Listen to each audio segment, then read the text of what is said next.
নেয় এখান থেকে আর এই করে ওই সামনে আর স্ট্যান্ড বানাইছে। তো এইখানে আমরা একটু এখন দাঁড়াবো। এই পানিটা এখন যেরকম পরিষ্কার দেখতেছেন না, এরকম পরিষ্কার কিন্তু আর কিছুদিন পরে পাবেন না, কারণ এখন তো জোয়ারের পানি, নতুন পানির কারণে এই যে পানিটা কত পরিষ্কার, স্রোত আছে যার কারণে পানি পরিষ্কার। তো আর 2-1 মাস পরে আইলে এই জায়গার পানিটা থাকবো কালো। আর এই যে ভয় পায় সল্টু, ভয় পাস? তোর আম্মু ভয় পায়? তুই ভয় পাস না? ব্রিজ লোয়ারে দেখে ভয় পাস?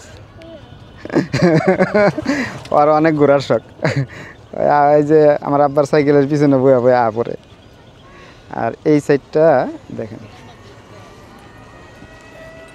আমি অনেক দিন আগে আমি বসে কিনছি এই জায়গায়, একদিন আইসা প্রায় 1 ঘন্টার মতো বয়ে কয়েকটা পুঁটি মাছ পাইছিলাম।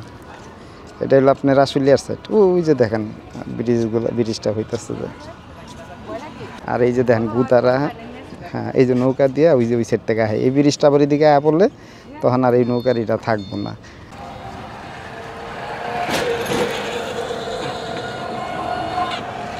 তো আজকের মতো এই ভিডিও আমরা এখানেই শেষ করব। আপনাদের ভালো লাগলে ভিডিওটা শেয়ার করেন।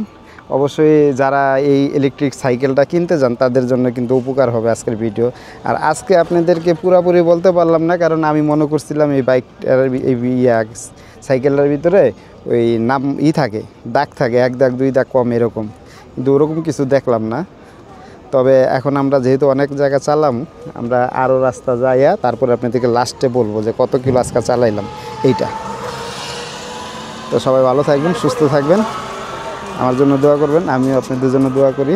আসসালামু আলাইকুম ওয়া রাহমাতুল্লাহি ওয়া বারাকাতুহু। আয়